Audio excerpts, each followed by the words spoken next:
Welcome to another day in the life of a drone pilot. I'm just grabbing a quick coffee before I start the morning today, and I'm checking through all my direct messages, my DMs and my comments. I usually get about 10 to 20 DMs every single day across all the social media sites, and if I don't answer them, it piles up into hundreds. I personally like to answer every single one, but I just don't get the time. It's just too much work at the moment and we're so far behind. So the best advice I can give you is, if you really want a question for me to answer, is email it through our website, and then you're guaranteed to get it.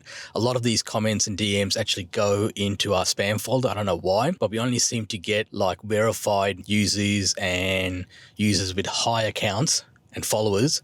We generally get those delivered. By the way, check out my view for my coffee this morning. The Rochester Silo Art. I always stop here just to have a quick look and get back on my travels.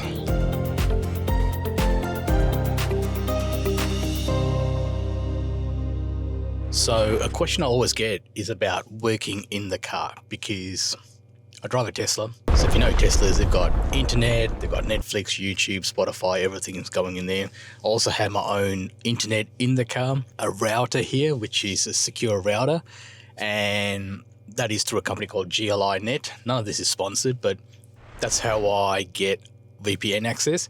So basically, I'm always connected. Doesn't matter if I have Telstra Optus, I generally have very good internet wherever I go in Australia. Probably do a more in-depth video on exactly how everything works. I mean, the year's 2026, we're in a world of AI. There's really no need for small operators like myself to have an office. Everything is done now via cloud services. We have Amazon AWS. Basically, we're always connected. So if you go to your local coffee shop, I'm here at Moama Bowling Club at the moment getting a free charge while I do my work. And I'll grab my lunch, a coffee, get a free charge in here, which was taking about 9 minutes to complete. And then I'll just do all my uploads and work and email as I go.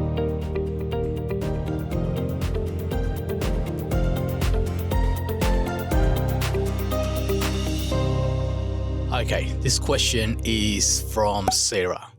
Now, I don't know where you're from, Sarah, which country, but your question was, what licensing should I start with if I'm just getting into my drone business?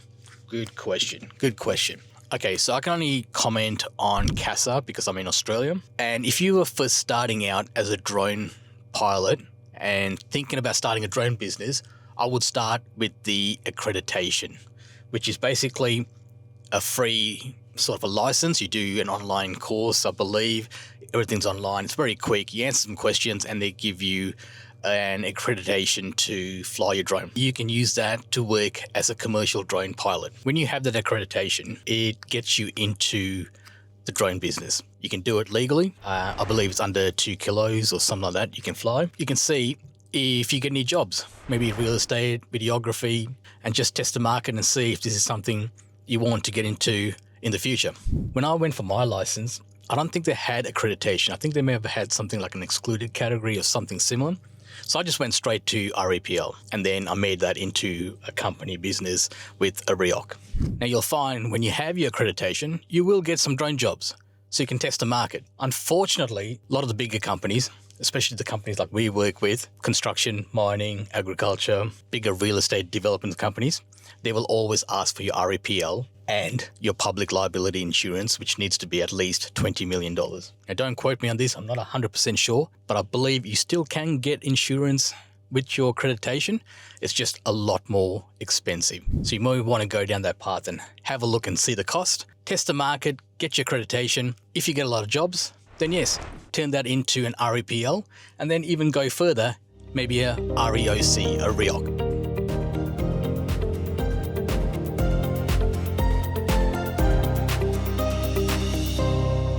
So I've had a couple of messages regarding this little device.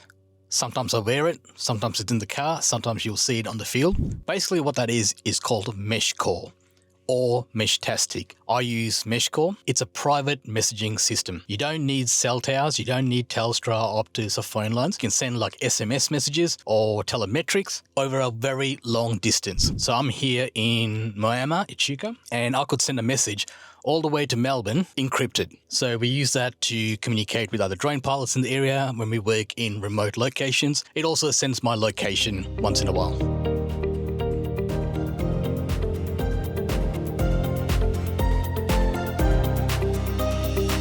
So this job we're doing in Echuca, we're doing some aerial photos of about 10 properties. It's actually a service I don't provide, but the customer actually contacted us and asked us if we will be interested in doing it. And actually, it's a very good idea. So maybe you should do the same thing if you're thinking about starting a drone business. And that is creating emergency management maps with aerial photos. So we're going to take some aerial photos of some properties and then Photoshop some emergency management plans into it from their project brief, which is fairly a unique idea. I never thought about actually doing that with drones. That could be an idea for you as well. So I can't really show too much about these locations and where we're filming because we have an NDA, a non-disclosure agreement.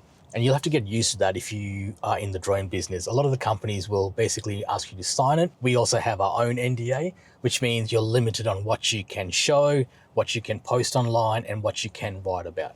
Now, the first job we have is a tricky one because we're right in front of the approach and departure lanes of an airport. Even though the airport is uncontrolled, you have to be very cautious when you're flying in the approach and departure lanes of an airfield. So we use airband radios. So you need an AROC, Aeronautical Remote Operator Certificate. I hope I got that right, those abbreviations. You will get that when you get your REPL. And basically you can use the airband radio to talk to other pilots, and it provides situational awareness and safe airspace separation. With this job, we'll also inform the airport. That's just what we do. With our REOC, we usually have a little clause there that we will actually say where we are, what we're doing. And I have a whole video on how to communicate on airband radio. Go check it out. So I'm just going to make a call out, just let everyone know who we are, what we're doing, and then we send it. Echuca traffic. I'm at RPA performing aerial work 1 nautical mile northwest of Echuca. Flying no higher than 700 feet, performing aerial work for the next 10 minutes. Echuca traffic. So basically just who you are, what you're doing, where you're flying, your height in MSL, you're good to go. Okay, no one said anything back, but generally, because we're pretty close to the airport, we would make that call every 15 minutes or so just to make sure. I've also got a spotter just over there who's just waiting for me to take off. And I'm also using flight radar just to have a look and see if there are any aircrafts ready to take off or not. In our operations manual, if anything comes through the radio and we hear like some aircraft is actually taking off or about to land, that drone will come straight down.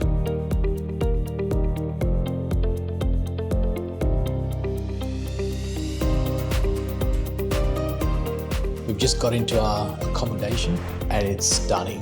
Tasman Holiday Park in Moama. I can't believe how good these rooms are. Our suppliers and our employers really look after us, so very grateful to have accommodation like this. It's absolutely stunning in here. So you and I are not going home tomorrow. We're going to go do another drone job. So we just got a job for a location called Barma, which is not very far from here. I think it's about 30-45 minutes for some aerial stock photos and video. So we're going to grab that first and then get going home. That's just how this industry works. You get a constant flood of work coming in. You just pick and choose what you want to do. Luckily, we're already in Moama, so we're pretty close to that location. So we'll get it done tomorrow for that customer. So one of the jobs I did this morning was for an Aboriginal company or an Aboriginal corporation. And when I work for new companies or go to a new location, I like to learn something new just to educate me. So I created this flashcard with just 3 words from the Aboriginal Indigenous language. The first one is Hamara, which means hello. Galagaba means goodbye. And Nagoon Goji, I said Nagoon Goji. Goon Goji, which means thank you. I hope I didn't screw that up. Most likely I did. I'm sorry if I did. Let me know in the comments the correct spelling or the pronunciation. I'll try and do better. But right now, I'm going to bed. Galagaba. 14 hours later. Welcome to Day in the Life of a Drone Pilot, Part 2, and we're in a bit of trouble. I slept in. I've never slept in. I've already missed the sunrise shoot. We've got another crew going to that one now. I'm gonna pack up my stuff and head to Barham to get the stock photos. I've never slept in. That's gotta be the first.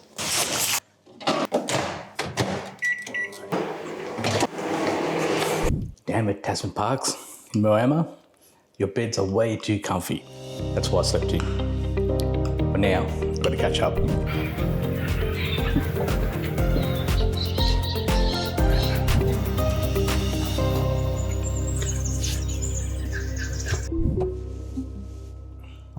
And we're off. Thank you, Tasman Holiday Parks. It was a great stay. Beautiful sunny day in New South Wales today. So the stock footage is just going to look amazing.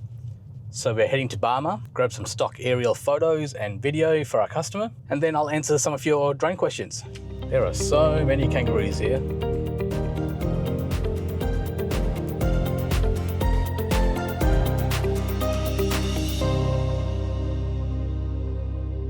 So I'm grabbing some aerial stock photos and aerial videos for our customer. But at the same time, we'll grab some for ourselves to place online for sale.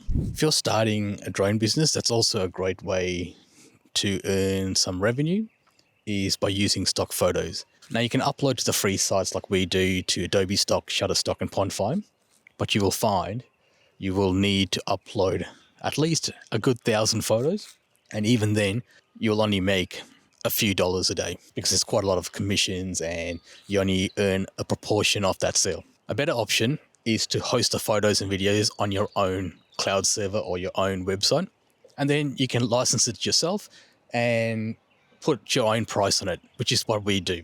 Which then leads me to my next question I get quite often. Should I have a website or just use social media?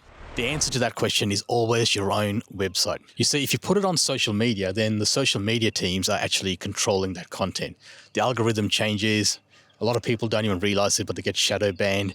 You just create one bad comment or one nuisance comment, or you post a comment where someone takes offense to it or whatever it is. And what happens is you get shadow banned on all your content. So don't just post on social media and let them control your content. Rather, create your own website and then get all your social media to point to your website. Your website should be the funnel and the capture of all your customers coming through, not your direct messages or comments from your social media. I think I've already shown you stats from my previous videos, but I love Google Analytics, and from that you can actually figure out where your customers are coming from. And I think 90% of our customers always come from our website. Yes, social media sends them to our website, but we find that the conversion rate is very low.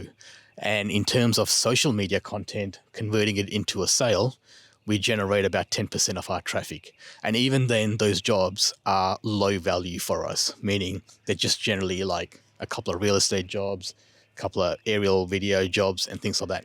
Larger brands, companies will always contact you through your website. Example, this job we've done over the weekend. It's a very expensive job. It's a very large job. There's multiple crews working. It came through our website. And when you come through your website, then you can also track that conversion, so they become repeat customers. You can use things like Google Tag Manager, Facebook Pixel and things like that to track that customer experience throughout your website, and even further into the future while your customer travels through different websites. I hope that makes sense. It's a complicated topic. I can talk about it for hours, but my advice, if you're starting a drone business, always have a website. Even if it's just a one landing page website, just direct all your customers, have an easy way for them to contact you, then capture all that information and provide your products and services to them. It's an absolute cracker of a day at Barma. I should have bought the fishing rod, but I didn't, as usual.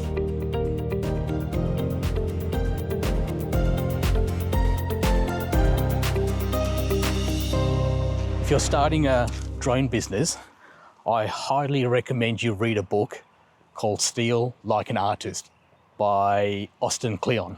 It's a great book about being creative. What feels like a hobby may turn into your life's work. It's a great book, a short read, easy to read. highly recommended. I get a lot of questions about the blue safety vest. It's nothing special.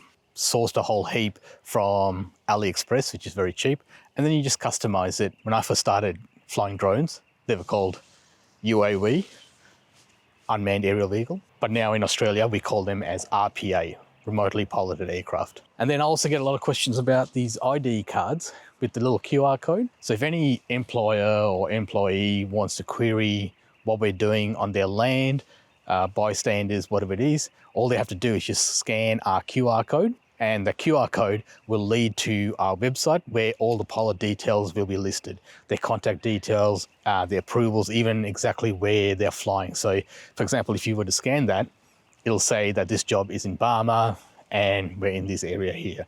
So it's a sort of like a validation to make sure people are comfortable that we're in that area flying drones. If they ask questions, we just point them to that QR code. Again, it leads back to your website and you get more website traffic with that. Easy way to get some really good search engine optimization and get more leads and contacts and jobs by getting people to come to your website. All right, I think I'm done with this job. Took about 100 photos. I think it was about 10 gig of video. It's currently all uploading to our servers. So I'm just gonna go get some breakfast, grab a coffee, do some work, and answer your final questions.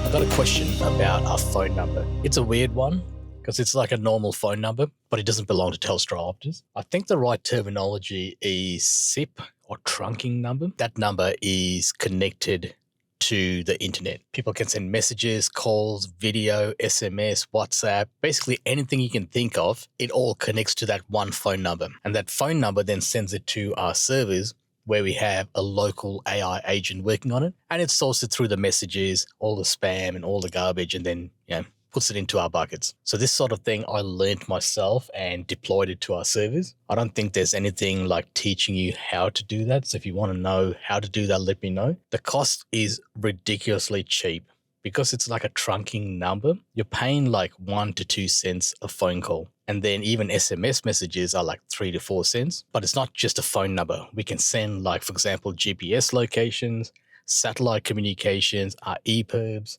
It can even accept like email to it. You can email that number. Quite weird to have that in 2026. And I don't understand why like everyone doesn't do that, because it just saves you a lot of money in the long run. So sometimes that's that weird phone number you see on our website and social sites. It all connects to this one big AI agent. First time I've been to a petrol station in almost 2 years. I never knew BP had fast chargers. Learned something new today. Okay, this is the final question for the day. Do you miss flying drones? I love that question. That's a great one. Yes, I miss flying drones. Even though I fly drones every day in a business sense, I miss flying drones just as a hobby, recreational flying. The good old days where you just send it. You don't care about photos and video. You don't care about customer requirements or money. You just have fun, because that's where it all started. But it's a great question. Thank you. I like that one. Anyway, thank you for joining me. It's been a pleasure hosting you. As usual, if you can like and subscribe, that would be great. We've almost hit 5,000 subscribers. Until then, I hope you have a safe flight and wishing you all the very best with your drone business.